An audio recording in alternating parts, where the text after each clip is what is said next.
shout out to everybody that's racist that getting exposed. You know what I'm saying? I ain't gonna lie to you. It's a beautiful time. No. Shout out to all the black people who feel liberated and you feel like you can be your whole black self. I'm 100% with you. And we're about to give you some of this black love, even with my white counterpart in the band. We're gonna give you some black love right now. Here we go. Let's get it. And look, I hope you catch a wave. Talk to him. Mo said so. Number one up here. Ella Flagget, Yvonne Marsh. How you doing, Yvonne? Colette Moses, Carla Hicks, Tanya Tucker, Isel Martinez, Elsa, Mike Missy. What's up, brother? Newark Strong. Good to see you. Yeah. Leona Braun, Nyla Ham. How you doing? Renita Fairley, Donna Sellers, Dave Judd, Daryl Vaughn, Henrietta Harris. Therefore, I urge you, brothers and sisters, in view of God's mercy, to offer your bodies as a living sacrifice, holy and pleasing to God. This is your true and proper worship. Thank you for that word, Henrietta. Candace Pickett, Carla Henry, all the way from Irvington, New Jersey, holding the line. Kathy Michelle, Michelle Coleman, Stacey Perry, Desiree Chisholm, Angie Brown, love this song. Anthony McFall, Kamisha McMillan, Nikki Dawson Elliott, Claudette Pert, Stephanie Brown Thomas, God bless you. Wanda Ralph Harrison, how are you? Amy Love and Nicole Brown and Tawana Johnson and Esther Chambly and Joyce Abram Major. Arian Clark, how you doing? Adelia McElroy, Sidney Ward in the house. Tafshir Cosby Thomas, Lee Rich, John Abagon, Newark Teachers Union in the building. Bernie Selden, Alice Thomas, hold it down from the South Forward. Dorothy Croner, Sandra Saunders Hall, Renee Holman, Carlos Lane, Vanessa Davis, Isabel Cruz. You should call 973-733-6000. Miss Cruz, Martha Rodriguez, Yaya Binks, what's going on? Karen Davis, Steve Melton, Simplify, Tamika Darren Martin, how you doing, brother? Saida Crew, Rain Heyman, Golden Child, Tonya Smith, Esrika Neferah, Hold the Line, Elaine Davis, Reese Purefour. Yeah. Gotta listen to these words, boy. These words of the song is crazy. Cynthia Loyal, Nene White. Well, if you need some food, just put it up there and we'll try to get you some. Annette Martinez, Gladys Santana, Linda Barr, Katie Santiago, Willie Christmas Smith, Marsha Jeffrey McAllister, Constance Scales. Good evening. I shall. That's right. Hessery got that. It's always a vibe. This guy's serious business. Adrian Michelle Fuller, Kim Gaskins, Jill Falana, Kalina Witcher, Walaikum Salam, sister. Homestead Party, you gotta report it. Madeline Guadabe Del Rios, how are you? Leslie Satterfield, all politics and local WRNU radio in the building. Jewel Daniels. Okay, give a way to get to me, Jewel. Leon Coleman, Thelma Riggins, Christine Austin. That's a good question. We have no idea when they're gonna open up. Divine Sally, Pamela Terry, Ruth Dennis Ellis, June Cooney Green, Sheila Green, Louis Scott Roundtree. At Elliott Street School testing right now. Terry Bennett, Donna Cheatham, Robin Corner Gay, Tammy McCoy, Carlin Brooks. I know y'all feeling this. You gotta be feeling this. Kimberly Clark, Luciana Pony, Isabel Cruz, Ari Ortiz, John LaSalle, Wayne Richardson, how you doing, brother? Freeholder, Hassan Murray Hutchins, what's going on, brother? Gwendolyn Bynum, Kim Phelps, Cara Labati, Anthony Page, the Haviland Kitchen, Karima Norman, Elliot Garland from the IYO, Jacqueline Long, Dennis Torber, Linda Lise Navas, Mikey, what's going on? Rosalind Copeland Smith, Shavonda Vicky Anderson, Rashida Brown. I have to find out who's doing that. The senior home testing, that's the housing authority. I'll check it out for you today. Elaine Lloyd Nasadio, Belinda Potts. I hope you make it home. Julia Barron, Monique Love, Monica Green, Miss Ali. I hope you make it home. That's a vibe. You gotta check that guy out, man. Nene Slah, Hakeem Williams, hold the line. Fatim Muhammad. What's going on? Okay, 422 South 10th Street. I'll send him right over there, my brother. Phyllis Wells. Renetta Farley. That's right, Yaya Binks. Gwen Celine. Garmelin Star Gaylord. Frida Barrow, how you doing? Queen Vince Johnson, how are you? Thank you. Good evening. Tanisha Coleman, Michelle, Madam Butterfly, Stevens, Renette, Blessed Collins. Send me the address, Renette. That's the second one. Tree down on the field. I need the address, Miss Collins. I got 422 South 10th Street. I need the other one. Monica Colo, how are you? I hope I'm saying it right. Colo. Terry Hurd, Albert Lewis. What's going on? Victory, Dr. Lewis, victory. I'm gonna get on this these numbers and stuff now. So I gotta check that guy out, man. That song I was singing, he's a serious brother. I want to tell you about an incident that happened in Ohio before I begin. Nearly 100 people in Ohio contracted the coronavirus from one person who attended a church service. And what happened was when he infected them, they went and infected other people. And that's basically how it goes. I'm looking for the chart here. I want to just show you this chart. It's really crazy. So 91 people caught COVID-19 after a man infected with the virus attended a church in Ohio. The governor tweeted a graphic that I have. I wish I could put it up and let you see it. Which showed how 56-year-old man is responsible for 91 people. He infected himself 53 people, and 18 of them passed the virus to at least one other person. So he actually infected 53, and about 18 of those 53 infected other people. And that's basically how it happens. And this was a gathering where people were in close proximity, no social distancing, and did not wear masks. That's a problem because everybody swears that everybody else is okay, and you don't know if they're okay, and they get people sick, especially if you hugging and kissing and shaking hands and doing all of the normal things that you normally do as a regular human being. In these times, that behavior can get people sick and pass sickness on to other folks. That's how clusters form. 91 people from one person. That's a lot from one event. And many of us were at events like this. If you were at an event and the people were not wearing masks and they were not social distancing, go get tested. Go get tested. If you were at an event and nobody was social distancing and nobody had on a mask, get up, go get tested. We're at Elliott Street School right now until 8 p.m. in the North Ward. Go get yourself tested if you were at an event. Whether it was a house party, a backyard event where people playing music too loud, there's 40, 50 people back there. They don't listen. They can't forego this summer. There's something about this summer that makes it better than all the other summers.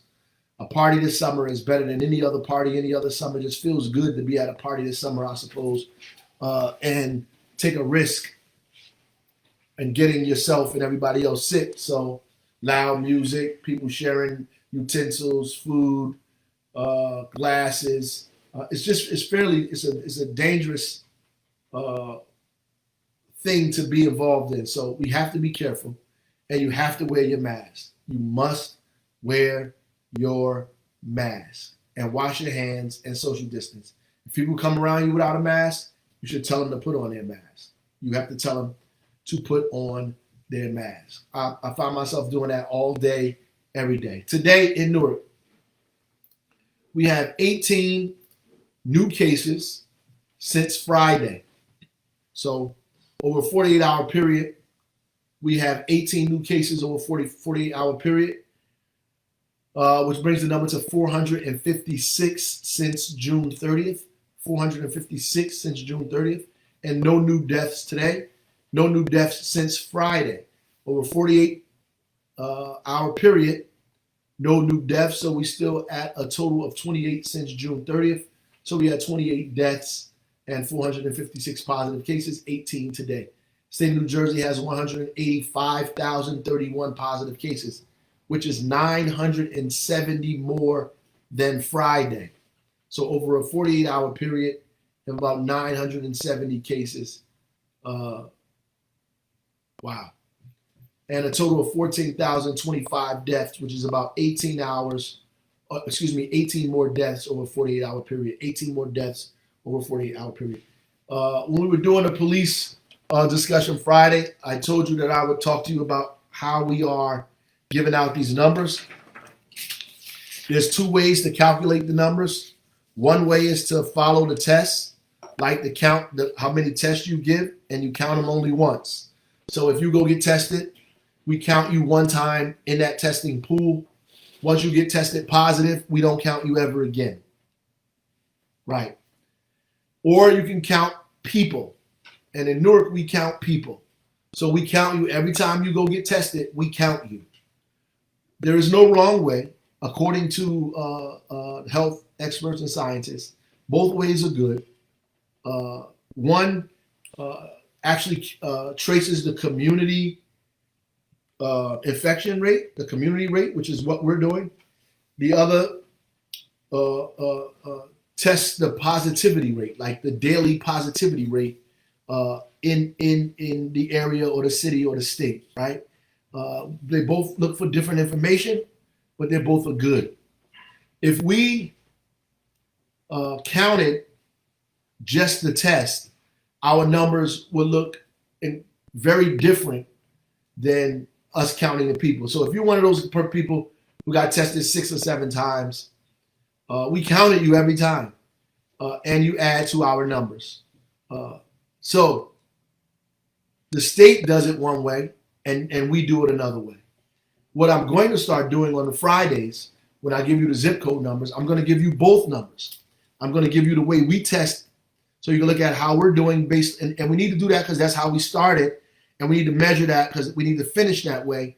That's how we started, so I want to be able to finish that way because you still can see if we're going up or down based on the community rate. We can see if we're still going up, if we're trending in the right direction going down. We went down a little bit, but not much. I'm going to do the state. I'm going to show you the state way as well, the numbers, so we can show you how we are in comparison to the rest of New Jersey, to how the state is doing. Last week, we were actually doing better than the state. So it'll show you how Newark is doing in comparison to the rest of the state. So I'm going to give us both numbers so you can keep track of those numbers yourself. Again, the only way we can deal with this, because there's no cure and there's no vaccine, is that we have to be 6 feet apart. We have to wash our hands, and we have to wear our mask. And it's important to wear your mask because now evidence is showing that 6 feet, in some instances, depending on how fast the droplets are traveling and at what angle, may go further than 6 feet, right? Somebody's yelling, they're singing, they're giving a speech, they're talking loudly. Droplets travel further, right? Then may travel further than 6 feet and stay and linger in the air for a period of time. So I gave you a graphic before. I talked about a graphic before that tells you the different things that determine whether, in fact, the probability of you catching COVID is high or low.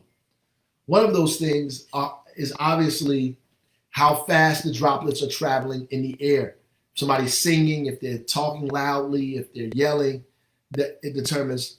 The second thing is if people are wearing masks. If the person is wearing a mask, if you're wearing a mask, it inhibits the travel of the droplet. Obviously, it's going to go into the mask and not onto you.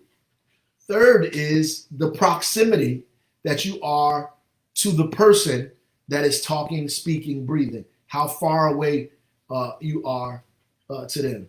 Next is the volume of the space you're in, or the meaning how big or small or wide the space is that you're in when this is going on, right? That is also a factor. How what the volume of that space looks like. It's important. It's important.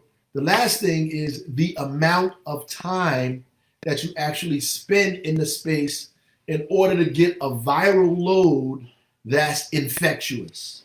So you have to be in that space for a specific period of time for your probability to catch the COVID to go high, right? So if you're going in and out, that's better, safer than hanging out there for 6, 7, 8 minutes or more in that space where the volume is small, where there's not a lot of social distance between you two, where the droplets are traveling in the air, and you're not wearing a mask.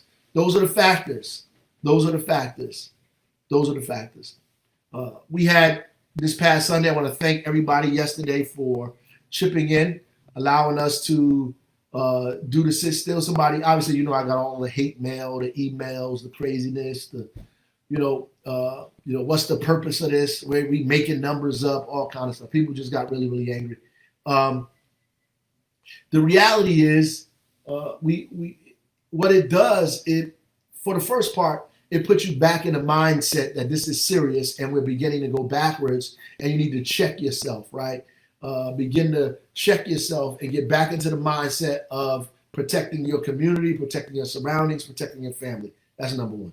Number two, it limits the longer you stay out, the greater the gatherings are, the more people socialize, the more they get drunk, the more folks are outside. All of these things factor in making it easier to spread COVID-19.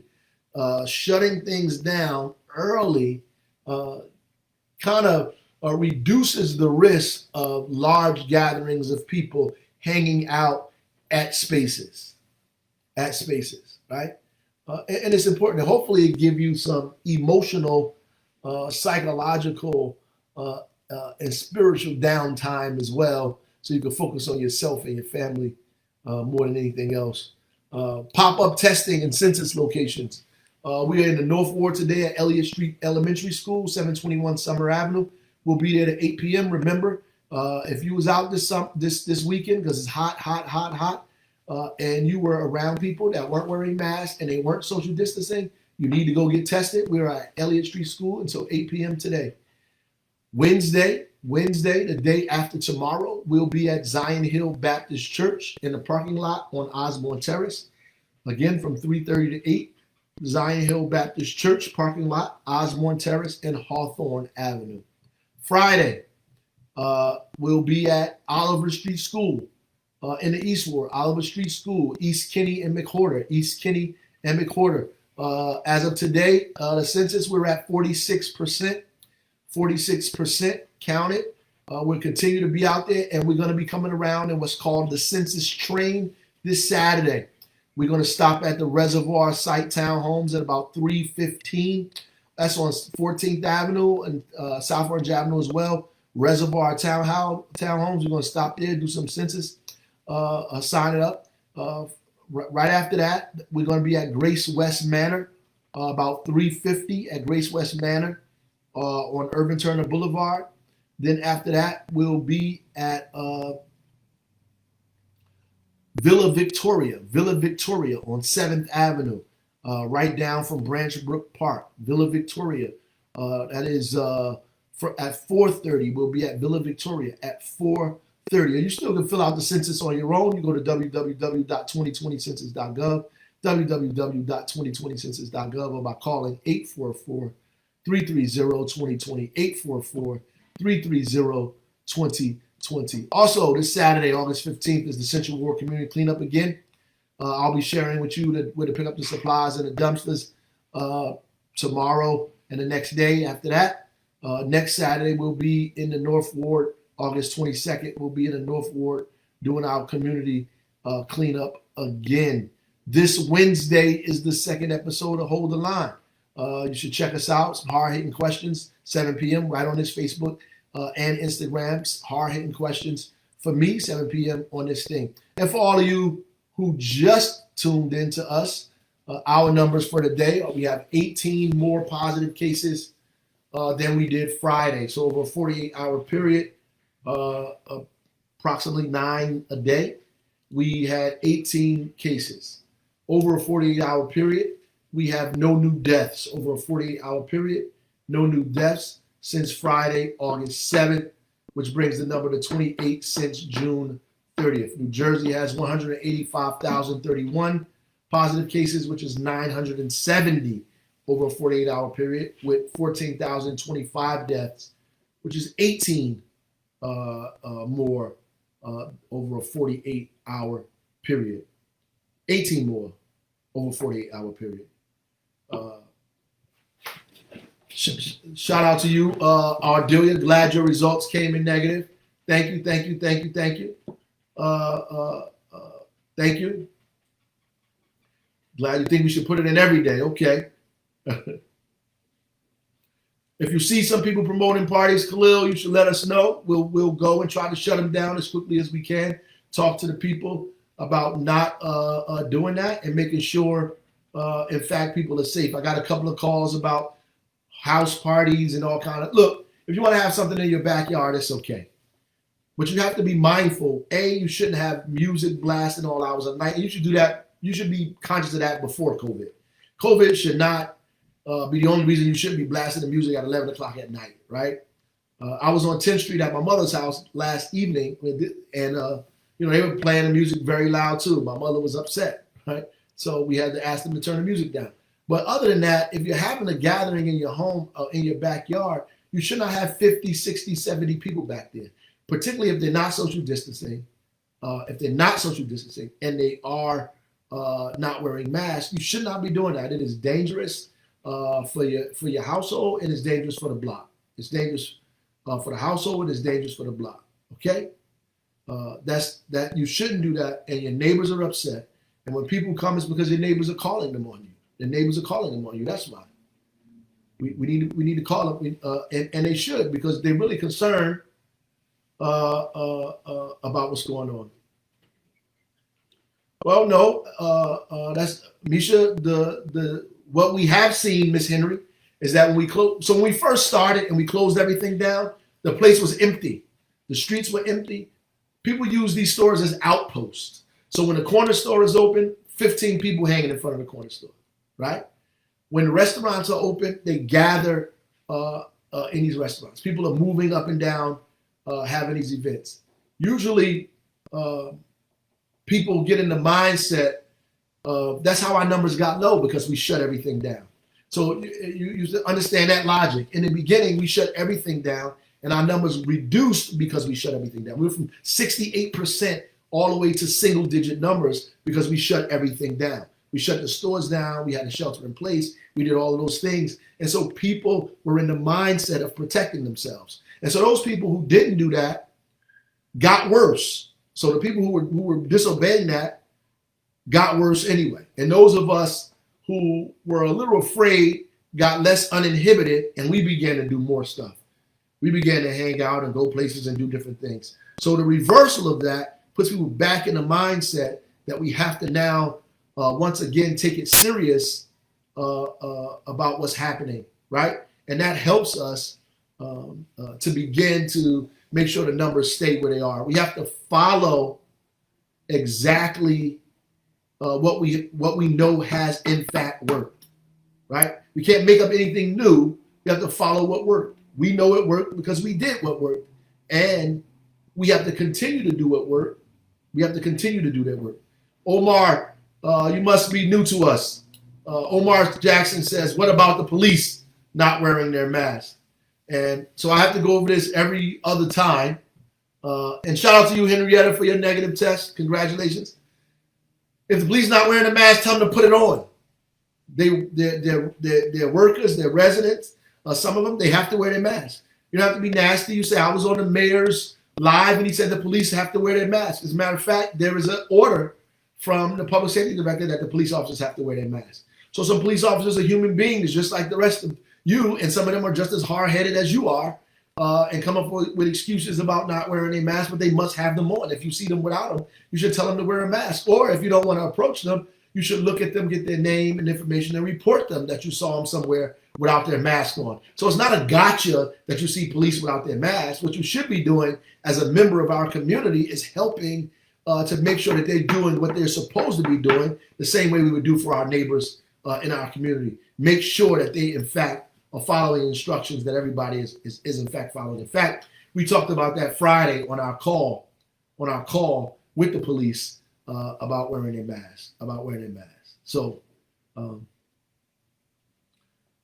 So again, the number is 973. I know some of you have been calling it and said you're not getting the response, 973-733-6000. Also try 973-733-4311 to report non-emergency issues so people can begin to respond to the things that are going on. Non-emergency issues so people could begin to respond to those things. We're going to continue to push wearing the mask. We're going to continue to shut things down and make sure folks are social distancing. And we're going to do it as long as we need to, as long as we have to, because, you know, we want to get rid of this thing. I'm really not interested interested in doing this forever. So we Aunt Smooth, the big pool party, you should have reported them. Nope, the cops were called. I was out there, and so let's be honest. I called the cops because I got there. I saw it. They came there. The helicopter came there, and people began to move. They waited for more people to come, and then they stopped it and they spread it out, and they stopped it. And the sit still started at 8 p.m. They were out there before 8 p.m. But we broke it up. I didn't know it was a pool party going on in there, but we broke it up. Whatever that's going on in that tire shop, we're going to make sure that it doesn't go on in there again. That's for sure. We're going to be all over that place from now on. They showed their hand, and thanks for the information too, brother. We appreciate it. I want to thank all of y'all for tuning in. We have a lot more information tomorrow. You should tune in tomorrow. We got some information for you tomorrow, some crucial stuff. So I'll see you guys tomorrow. Have a safe and prosperous evening with your family. God bless.